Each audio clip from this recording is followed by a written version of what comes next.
Hi കൂട്ടുകാരെ, ഇന്നത്തെ വീഡിയോയിലേക്ക് എല്ലാ കൂട്ടുകാർക്കും സ്വാഗതം. എല്ലാവരും സുഖമായിട്ടും സന്തോഷമായിട്ടിരിക്കുന്നു വിശ്വസിക്കുന്നേ. ഞങ്ങളും ദാ ഇവിടെ സുഖമായിട്ട് സന്തോഷമായിട്ടിരിക്കണേ.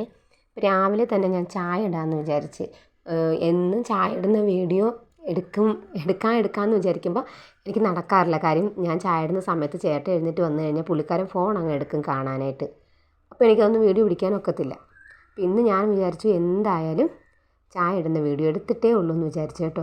അപ്പോൾ അതേ വെള്ളം തിളച്ചപ്പോഴത്തേക്ക് ഞാൻ അതിൽ ആവശ്യത്തിനുള്ള തേയില ഇട്ട് കൊടുത്തു. തേയില നന്നായിട്ട് തിളച്ചതിന് ശേഷം മാത്രമേ ഞാൻ പാലൊഴിച്ച് കൊടുക്കത്തുള്ളേ. പാലൊഴിച്ചതിന് ശേഷം ചായ തിളച്ച് വന്നതിന് ശേഷം ഞാൻ ചേട്ടന് വേണ്ടിയിട്ട് മധുരമില്ലാതെ ചായ ആദ്യം ഒഴിച്ചു കൊടുക്കും. അത് കഴിഞ്ഞ് ഞങ്ങൾ പഞ്ചസാര ഇട്ട് ഞങ്ങൾ ചായ കുടിക്കത്തുള്ളൂ. പിള്ളേരാരും ഇപ്പോൾ ഉറക്കം എഴുന്നേറ്റിട്ടില്ല. കാര്യം സ്കൂളൊന്നും ഇല്ലാത്തത് കൊണ്ട് അവരാരും രാവിലെ ഒന്നും ഉറക്കം എഴുന്നേൽക്കത്തില്ല. ഒരു 8:30-9 മണിയൊക്കെ ആവും ഉറക്കം എഴുന്നേൽക്കുമ്പോൾ. ഞാനും വിചാരിക്കും ഉറങ്ങട്ടെ, കാര്യം എങ്ങും പോകണ്ടല്ലോ എന്ന് വിചാരിക്കും. അപ്പോൾ ഞങ്ങൾ മുറ്റത്ത് മുല്ല നിൽപ്പുണ്ട്. ഇപ്പോൾ പൂവൊന്ന് കുറവാണെങ്കിൽ ഞാനതെല്ലാം പിച്ചെടുത്ത് വെക്കും, ഒക്കെ വെച്ച് കൊടുക്കാമല്ലോ. അതിനുശേഷം ഞാൻ കഞ്ഞിക്ക് വെള്ളം അടുപ്പി വെച്ച് അരിയും കൂടി ഇട്ട് കൊടുത്തായിരുന്നു. തിളച്ചപ്പോൾ അരിയും കൂടി ഇട്ട് ഞാൻ കൊടുത്തു കേട്ടോ. പിന്നെ ഞാൻ പാത്രങ്ങൾ ഇന്നലെ കഴുകി വെച്ച കുറച്ച് പാത്രങ്ങളുണ്ടായിരുന്നു. അപ്പോൾ അതൊന്ന് പറക്കി അടുക്കി വെക്കാമെന്ന് വിചാരിച്ചു. എന്നിട്ടുകൊണ്ട് എനിക്കിന്ന് പാത്രം കഴുകാനായിട്ട്. ഇന്നലെയാണെങ്കിൽ എനിക്ക് ഒരുപാട് പാത്രം ഉണ്ടായിരുന്നു കഴുകാനായിട്ട്. കഴുകിയിട്ടും എന്താ പറയുക, എനിക്ക് അത്രയ്ക്കും ഉണ്ടായിരുന്നു പാത്രങ്ങൾ. അപ്പോൾ അതെല്ലാം ഞാൻ കഴുകി കമത്തി വെച്ചായിരുന്നു. അപ്പോൾ ഇന്ന് എനിക്ക് എന്തായാലും പാത്രം കുറച്ചേ ഉള്ളൂ. അപ്പോൾ ആ ഒരു സമാധാനത്തിലായിട്ടോ ഞാൻ ഇരിക്കുന്നത്. അപ്പോൾ ഞാൻ വിചാരിച്ചു അരി അവിടെ വേവുന്ന സമയത്തിന് നമുക്ക് ഈ പാത്രങ്ങൾ കഴുകി വൃത്തിയാക്കി വെക്കാമെന്ന് വിചാരിച്ച്. അപ്പോൾ വീഡിയോ ഒന്നും ഞാൻ അങ്ങനെ എടുക്കൊന്നും ഇല്ലായിരുന്നു കേട്ടോ. 2-3 ദിവസം കൊണ്ട് വീഡിയോ എടുക്കൊന്നും ഇല്ലായിരുന്നു. വേറൊന്നും കൊണ്ടല്ല, എന്തോ മനസ്സിന് നമുക്കൊരു സന്തോഷം അല്ലെങ്കിൽ നമുക്ക് ചെയ്യാൻ തോന്നുമ്പോഴല്ലേ നമുക്കതൊക്കെ പറ്റുന്നുള്ളൂ. എന്തോ 2 ദിവസം കൊണ്ട് എനിക്ക് മനസ്സിനൊരു സമാധാനമൊന്നും ഇല്ലായിരുന്നു. അപ്പം ഓരോ കാര്യങ്ങളൊക്കെ ഓർത്തിരിക്കുമ്പോൾ നമുക്ക് മനസ്സിന് വല്ലാത്തൊരു വിഷമം, നമ്മളെ കൊണ്ട് ഒന്നിനും പറ്റുന്നില്ലല്ലോ എന്നിങ്ങനെ തോന്നുമ്പോൾ നമുക്ക് വീഡിയോ ഒന്നും പിന്നെ എടുക്കാനൊന്നും പറ്റാറില്ല. അതുകൊണ്ട് ഞാൻ വിചാരിച്ച് കുറച്ച് ദിവസം കഴിയട്ടെ, 2 ദിവസം കഴിയട്ടെ എന്ന് വിചാരിച്ച്. പിന്നെ എന്തായാലും ഞാൻ വിചാരിച്ച് വീഡിയോ എന്തായാലും നമ്മൾ തുടങ്ങി വെച്ചില്ലേ, ചാനൽ തുടങ്ങിയിട്ട് നമ്മൾ പിന്നെ വീഡിയോ ഇടായിരുന്നു, അത് മോശമല്ലേ എന്ന് വിചാരിച്ച്. അങ്ങനെ വെച്ച് ഇന്നുപോലെ വീഡിയോ ഇട്ട് തുടങ്ങാമെന്ന് വിചാരിച്ചേ. അപ്പോഴത്തേക്കും അരി വെന്ത സമയത്തിന് ഞാൻ അടച്ചിട്ടതിന് ശേഷം ഇതാണ് കേട്ടോ ഞങ്ങൾ കൃഷിയിടാം. ഞങ്ങൾ കൃഷിയിടം എന്ന് പറഞ്ഞത് ചേട്ടൻ്റെ കൃഷിയിടമാണ്. കാര്യം ഞാൻ ഈ മുളക് തൊഴിലുറപ്പ് സൈറ്റിൽ നിന്നും ചേച്ചിമാരെനിക്ക് തൈയെല്ലാം വിത്ത് തന്നായിരുന്നു. അപ്പോൾ അത് ഞാൻ പാകി തൈയാക്കി എന്നല്ലാതെ അതൊന്നും ഇങ്ങനെ മാറ്റി നടാനോ അതിൽ വെള്ളം ഒഴിക്കാനോ ഒന്നും ഞാൻ ചെയ്യത്തില്ല. ഇതെല്ലാം ചെയ്യുന്ന ചേട്ടനാണ് കേട്ടോ. എനിക്ക് ഭയങ്കര മടിയാണ് വെള്ളം കോരുന്ന കാര്യം എന്ന് വെച്ചാൽ ഭയങ്കര മടിയാണ്. കിണറിന് വലിയ താഴ്ച ഇല്ലെങ്കിൽ കൂടി എനിക്ക് വെള്ളം കോരാൻ വലിയ പാടാണ് കേട്ടോ. അപ്പോൾ അതുകൊണ്ട് ചേട്ടനാട്ടോ ഇതൊക്കെ വെള്ളം നനച്ച് ഇങ്ങനെ ആക്കി എടുത്തതൊക്കെ ചേട്ടനാണ്.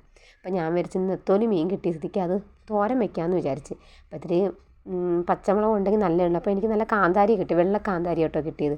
വെള്ളക്കാന്താരി മാത്രമല്ല, അല്ലാതെ ഉണ്ടമുളക്, നീല കളറിലെ മുളക്, അങ്ങനെ ഒരുപാട് വെറൈറ്റി വിത്തുകൾ കിട്ടിയായിരുന്നു.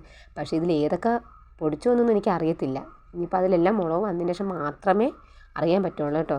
അപ്പം ഞാൻ അതൊന്ന് മുളകും തേങ്ങയും കൂടെ ഇട്ട് ഒന്ന് ചതച്ചെടുക്കുക മിക്സിയിൽ. നമുക്ക് അമ്മിക്കല്ലുണ്ടെങ്കിൽ ഒന്ന് ഒതുക്കിയെടുത്താൽ മതി. പക്ഷേ ഞാൻ മിക്സിയിലായിട്ടൊന്ന് ചതച്ചെടുത്തത്. അതിൽ മീനിലോട്ട് ഞാൻ പിന്നെ ചെറിയ ഉള്ളി ചതച്ചതും ഒരു ചെറിയ കഷ്ണം ഇഞ്ചിയും കൂടെ ചതച്ചതും കൂടെ ചേർത്ത് ഇട്ട് കൊടുത്തേ. പിന്നെ ഇഞ്ചിയൊന്നും ഒരുപാടാവില്ലേ. പിന്നെ ചെറിയ ഉള്ളി ചതച്ചിട്ടാൽ നല്ലതാണ്, അരിഞ്ഞിടാതെ ചതച്ചിടണം കേട്ടോ, അതിനൊരു പ്രത്യേക ടേസ്റ്റ്. ഞാനിങ്ങനെയാണ് വെക്കുന്നത്. നിങ്ങൾ വെക്കുന്ന രീതി എനിക്കൊന്ന് പറഞ്ഞു തരണം കേട്ടോ, കമൻസിൽ അറിയിക്കണേ. ഞാനിങ്ങനെയായിട്ടോ വെക്കുന്നത്. അപ്പോൾ ഇതുപോലെ വെക്കുന്നുള്ളവരാണെങ്കിൽ അതൊന്ന് പറയണം കേട്ടോ. അപ്പം ഞാൻ തേങ്ങയും പച്ചമുളകും കൂടെ ചതച്ചതും കൂടെ ചേർത്തതിന് ശേഷം വാളംപുളി കേട്ടോ പിഴിഞ്ഞൊഴിക്കുന്നത്. എനിക്ക് മുറ്റത്ത് മാങ്ങയുണ്ട് എങ്കിൽ കൂടി എനിക്ക് മാങ്ങയിട്ട് ഇത് വെക്കുന്നതിനേക്കാളും ഇഷ്ടം ഇതുപോലെ പുളി പിഴിഞ്ഞൊഴിച്ച് വെക്കുന്നതാണ് എനിക്കിഷ്ടം കേട്ടോ. കുടംപുളി ഇട്ട് അങ്ങനെ വെക്കുന്നതിനോട് എനിക്ക് വലിയ താല്പര്യമില്ല. ഞാൻ ഇങ്ങനെയാണ് വെക്കുന്നത്. പിന്നെ അതിൽ കുറച്ച് മഞ്ഞൾപ്പൊടി ഇട്ട് ഉപ്പും ചേർത്ത് കറിവേപ്പില ഇട്ട് ഞാൻ അടുപ്പത്ത് വെച്ച് വേവിക്കുക. അപ്പോൾ ഉപ്പ് അപ്പുറത്തിരിക്കുകയാണ് കേട്ടോ. അപ്പം അപ്പുറത്താണ് കേട്ടോ ഗ്യാസ് അടുപ്പ് വെച്ചിരിക്കുന്നത്. അപ്പോൾ അവിടെ പോയി ഞാൻ ഉപ്പും പാത്രം എടുത്തുകൊണ്ട് വന്നതാണ്.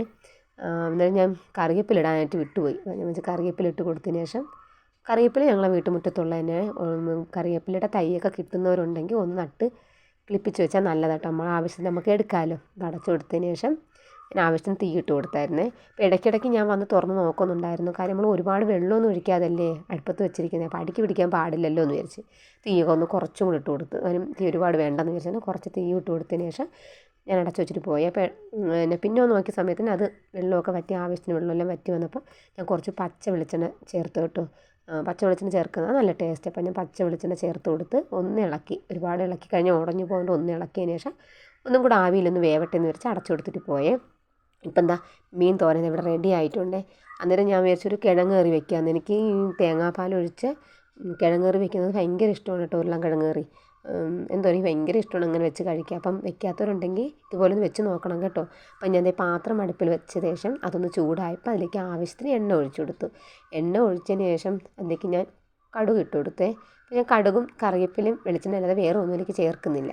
അപ്പോൾ തീ ഇച്ചിരി ഒന്ന് കൂടി കേട്ടോ. അപ്പോൾ ഞാനൊരു കമ്പെടുത്തങ്ങ് മാറ്റി. കാര്യം ഒരുപാട് തീ ആയിക്കഴിഞ്ഞാൽ എണ്ണയല്ലേ കയറിയങ്ങ് അകത്ത് തീ പിടിക്കുക. അതുകൊണ്ട് ഞാൻ കുറച്ച് കമ്പ് മാറ്റി. അങ്ങനെ കറിവേപ്പില ഇട്ട് കൊടുത്തതിന് ശേഷം ഞാൻ പിന്നെ ഉരുളൻകിഴങ്ങും ചെറിയ ഉള്ളിയും കൂടെ അതിലിട്ട്. സവാള എനിക്കൊരു പകുതി അവിടെ ഉണ്ടായിരുന്നുള്ളൂ. അപ്പോൾ ഞാൻ അതാ ചേർത്തത്. പിന്നെ കുറച്ച് ചെറിയ ഉള്ളിയും കൂടെ ചേർത്ത്. ചെറിയ ഉള്ളി ചേർക്കുന്നത് നല്ല ടേസ്റ്റാണ്. പക്ഷെ നമുക്കത് വൃത്തിയാക്കുന്ന ബുദ്ധിമുട്ട് ഉള്ളത് കൊണ്ട് നമ്മൾ സവാളയാണ് ചേർക്കാറുള്ളത്. പക്ഷെ ഇന്ന് ഞാൻ എന്തായാലും ചെറിയ ഉള്ളി ഇട്ടിട്ടുണ്ട് കേട്ടോ. എനിക്ക് സവാള കുറവായതുകൊണ്ട്. അപ്പോൾ അതും ഉപ്പും കൂടെ ചേർത്ത് നന്നായിട്ടൊന്ന് ഇളക്കി അടച്ചു വെച്ച് കൊടുക്കുക. അതൊന്ന് വഴണ്ട് കിട്ടട്ടെ. അതിന് ശേഷം നമുക്കതിലേക്ക് ആവശ്യത്തിനുള്ള പച്ചവെള്ളം ഒഴിച്ചു കൊടുക്കുക. പച്ചവെള്ളമല്ല, ചൂടുവെള്ളം കേട്ടോ. അപ്പോൾ ഞാൻ ആ കൂട്ടത്തിൽ ഒരു തക്കാളിയും കൂടി ഇട്ടായിരുന്നു. ഒരു ചെറിയ പുളിപ്പും കൂടെ കിട്ടട്ടെ എന്ന് വെച്ചിട്ട് ഞാൻ തക്കാളി ഇട്ട് കൊടുത്തു. അതെനിക്ക് വീഡിയോ എടുക്കാത്തില്ല, എനിക്ക് വീഡിയോ എടുക്കാത്തില്ലേ. പിന്നെ ഞാൻ ചൂടുവെള്ളവും കൂടെ ഒഴിച്ച് അതിലേക്ക് മഞ്ഞൾപ്പൊടി, മുളക് പൊടി, മല്ലിപ്പൊടി, ഗരം മസാല. പക്ഷേ ഞാൻ ഇങ്ങനെയല്ല ശരിക്കും പറഞ്ഞാൽ ഈ മസാല ചേർക്കുന്നത്. നമ്മൾ ഫസ്റ്റിലെ ഉരുളൻകിഴങ്ങ് വഴറ്റത്തില്ലയോ അതിലിട്ടാണ് കേട്ടോ ഞാനൊന്ന് എണ്ണയിലിട്ടൊന്ന് മൂപ്പിച്ചതിന് ശേഷം മാത്രമാണ് പിന്നെ വെള്ളം ഒഴിച്ച് കൊടുക്കുന്നത്. പക്ഷെ ഞാൻ എന്തോ ജോലി തിരക്കിലാണെന്ന് തോന്നുന്നു. ഞാനതങ്ങ് മറന്നുപോയി, അങ്ങനെ ചെയ്യുന്ന കാര്യം മറന്നുപോയി.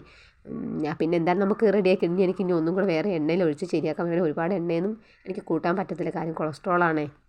ഈ കൊളസ്ട്രോളൊക്കെ ഉള്ള ഒരാളാണ്. അപ്പോൾ അതുകൊണ്ട് എനിക്കങ്ങനെ ഓവറായിട്ട് എണ്ണ എടുക്കാൻ വയ്യാത്തതുകൊണ്ട് ഞാൻ ഇങ്ങനെയൊന്ന് ചെയ്യാമെന്ന് വിചാരിച്ച്. അപ്പോൾ ഇതൊന്ന് തിളച്ച് വന്നതിന് ശേഷം അത് വെന്തതിന് ശേഷം ഞാൻ തേങ്ങാപ്പാലും കൂടെ ഒഴിച്ചു കൊടുത്തു കേട്ടോ. അപ്പോൾ ആ കറി റെഡി ആയതിനു ശേഷം ഉച്ചയ്ക്ക് ചോറൊക്കെ കഴിച്ചതിന് ശേഷം കുറച്ച് തുണി ഉണ്ടായിരുന്നു. അപ്പോൾ അതെല്ലാം ഒന്ന് കഴുകി ഇടാമെന്ന് വിചാരിച്ച്. നല്ല വെയിലില്ല കേട്ടോ. ഒരു മഴക്കോളാണ്. അന്തരീക്ഷം എങ്ങനെ ആയാലും കുഴപ്പമില്ല. ഞാൻ വിചാരിച്ച് എന്തായാലും തുണി കഴുകിയിട്ട് കഴിഞ്ഞാൽ നമുക്ക് ആ ജോലി ഒതുങ്ങുമല്ലോ. അല്ലെങ്കിൽ പിന്നെ നാളെയും കൂടെ ആകുമ്പോൾ ഇരട്ടി തുണിയാവും. എന്തായാലും ഞാൻ തന്നെ കഴുകണം. അപ്പം കഴുകി അങ്ങ് ഇട്ടേക്കാന്ന് വെച്ചപ്പം ജോലി നമുക്കങ്ങ് ഒതുക്കി കഴിഞ്ഞാൽ അത്രയും സമാധാനം. അപ്പോൾ ഇന്നാണെങ്കിൽ എനിക്ക് തീരെ സമയത്തിന് ജോലി ഒതുക്കിയതേ. അപ്പോൾ വീഡിയോ കണ്ടാൽ ഇഷ്ടപ്പെട്ടാൽ ലൈക്കും സബ്സ്ക്രൈബും ചെയ്യാൻ മറക്കല്ലേ.